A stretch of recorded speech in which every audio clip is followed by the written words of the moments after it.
Assalamualaikum warahmatullahi wabarakatuh. Perkenalkan, nama saya Sobira Afifah, Fakultas Ilmu Tarbiyah dan Keguruan, Prodi Manajemen Pendidikan Islam. Saya dari kelas MPIG, mata kuliah Pancasila. Yang saya hormati dosen pengampu Ibu Herni Irmayani, MPD.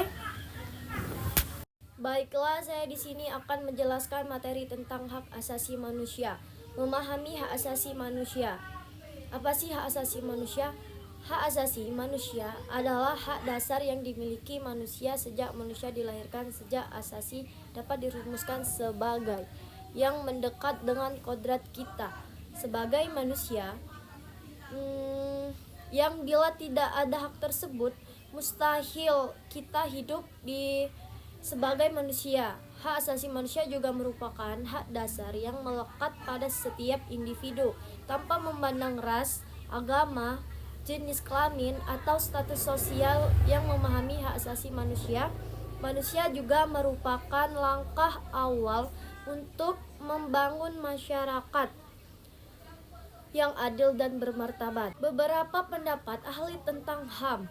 Mariam Budiarjo, HAM adalah hak yang dimiliki oleh manusia yang telah diperoleh dan dibawanya bersama dengan kelahiran dan kehadirannya dalam hidup masyarakat. Thomas Jefferson, HAM pada dasarnya adalah kebebasan manusia yang tidak diberikan oleh negara.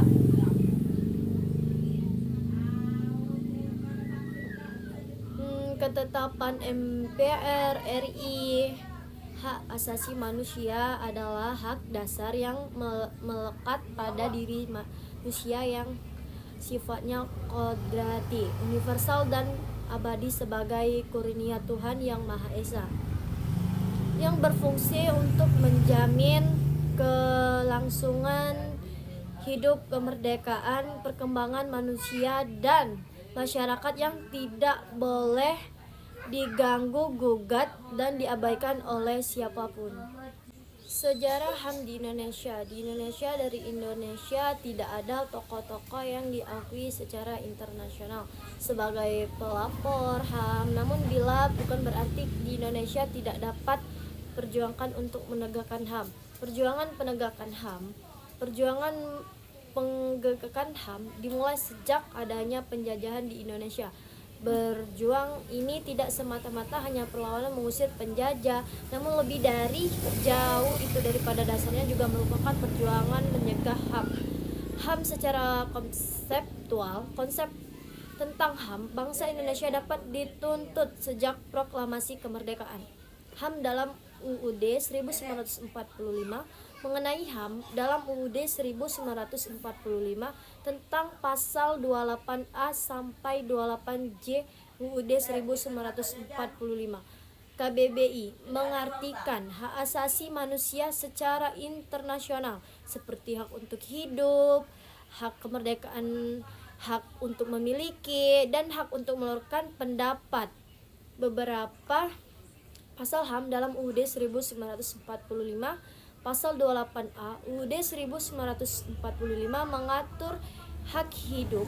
Pasal 28C UUD 1945 mengatur hak untuk mengembangkan diri. Pasal 28B UUD 1945 mengatur hak berkeluarga dan melanjutkan keturunan. Hak dan kewajiban sebagai warga negara.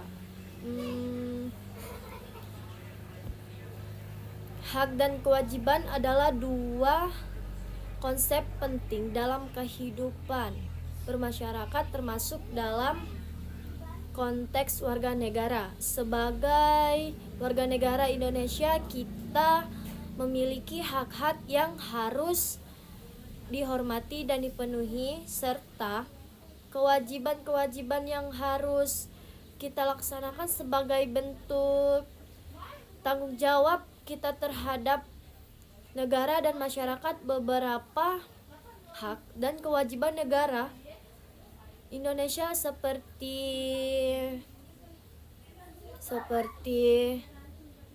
hak atas pekerjaan dan kehidupan yang layak, hak untuk hidup dan mempertahankan kehidupan, wajib menaati hukum dan pemerintahan, wajib menghormati hak asasi manusia orang lain. Relasi HAM dalam Negara Kesatuan Republik Indonesia, penegakan hak asasi manusia di Indonesia.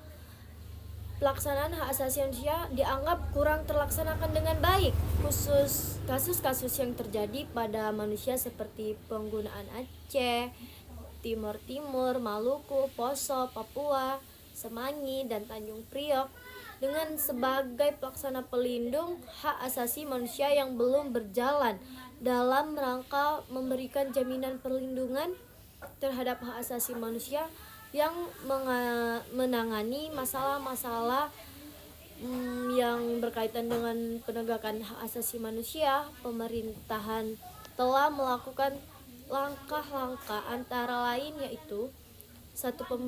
Pembentukan Komisi Hak Asasi Manusia Komnas HAM berdasarkan keputusan Presiden nomor 5 tahun 1993 pada tanggal 7 Juni 1993 yang kemudian hukukan lagi melalui Undang-Undang nomor 39 1999 tentang hak asasi manusia.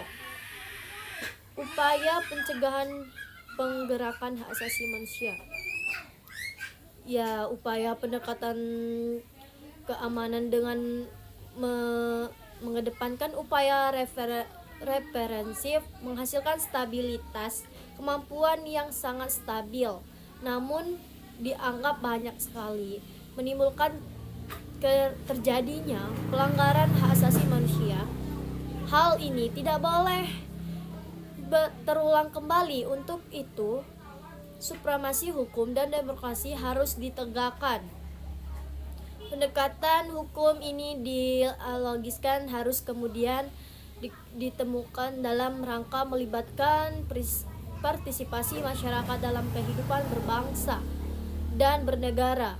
Para pejabat penegak hukum harus memenuhi kewajiban tugas yang dibebankan kepadanya, kepada memberikan pelayanan yang baik dan adil kepada masyarakat pencari keadilan, berikan perlindungan kepada semua orang, menghindari tindakan-tindakan kekerasan yang melawan hukum dalam rangka menegakkan hukum.